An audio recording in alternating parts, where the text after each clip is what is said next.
Hi, everyone. I'm very happy and honored to be here in Digitech 2022. I would start by probably speaking from a very tiny digital superpower to a very large digital superpower by congratulating you for 75 years of independence. And we are the younger sister. We are going to celebrate soon 75 too. And 30 years of full diplomatic relations between our countries, which in the last few years have flourished tremendously. If we are speaking of digitalization, last year our trade was about $6 billion, and the figure of services was about $1 billion out of it. So services are becoming a bigger part of our cooperation. India, Israel, like other democratic countries, attach great importance to promoting digitization and the level of living of their citizens. So like in 2015, you had Digital India, we had a year earlier, Digital Israel. I really have to commend India for the amazing achievements you have done in the last few years when it comes to digitization. And, for us, it's much easier to do it. We are 9 million people in a very tiny country. So the outreach is very simple. Here, of course, because of size and magnitude, it's much more complex to do the things. We are trying to use in Israel the digital advancement, the technology, to help promote our economic growth, minimizing gaps in society and making our administration much faster, smarter, and friendly to the citizen. We also have a portal like here, where you can do most of the services today online. So if in the past you had to go physically to do stuff, today you can do it online. Just on the way, our spokesperson here, Muhammad, just told me that when he sold his car last time, he did it online. So in the past, you had to go and reserve time to change the names of the ownership of the car, and then you had a problem because you went with a buyer. How do you get back home? So everything now is done from home, and it's much, much easier and less time consuming and human resources consuming.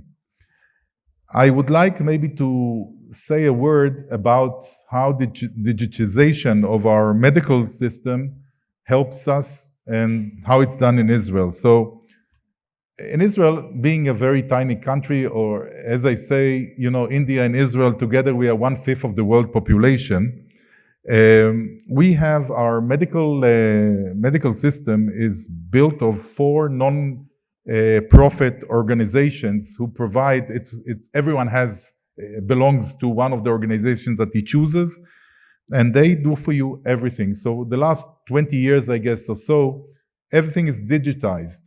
So you want medicine, regular medicine, you get it online directly to the pharmacies, which are also online.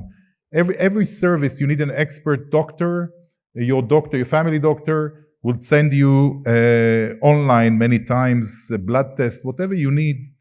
We even have a problem that the doctors don't see their patients. So from time to time, doctor also needs to see the patient. Maybe there are emotional, psychological problems. So they put in the system that once a year, the doctor has to see the patient. He cannot give any more online services to the patient if he doesn't see him physically.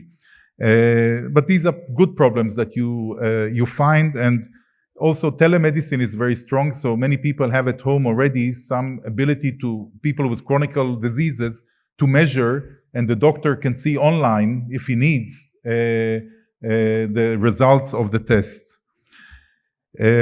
From 2014, we made a nationwide system where we share the data of the patients. So when you come to a doctor, a specialist, even if you go to a hospital, your record minus elements of privacy, psychological, personal elements that are not open for everyone, just for your doctor who's taking care of this specific element, it will be seen there. So even if you are a problematic person who is coming to harass the system because you have your own issues, they will see that. So you are not a new, even if it's the first time, you are not a new patient for this doctor. He can see most of your medical history. And during COVID, it became a selling point towards Pfizer.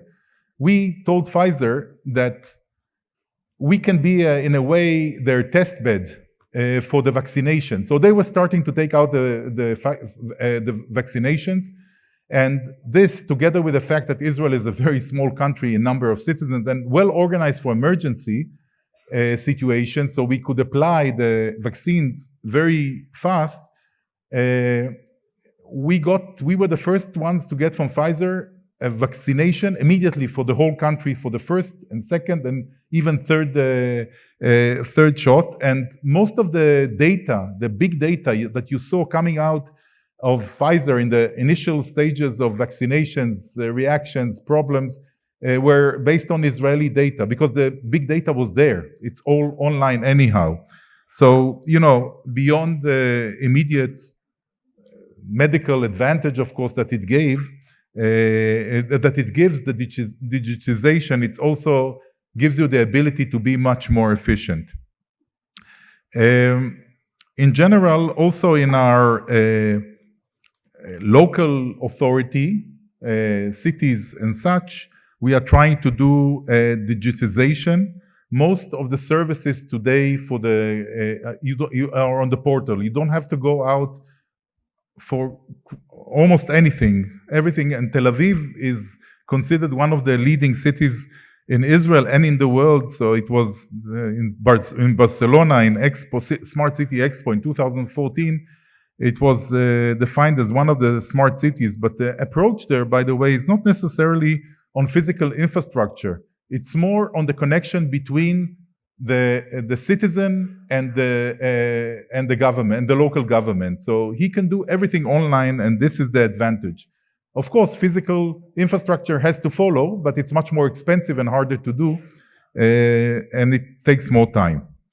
I would finish by, again, thanking you, wishing you a successful meeting, and inviting also for Muniwell 2022, which will be in December in Israel under the title of Promoting Resilience Through Innovation. So this is catered for local governments to work together and exchange knowledge and know-how and best practices on digitalization. So have a very fruitful conference. And again, thank you for having Israel as a partner state and inviting us. Thank you.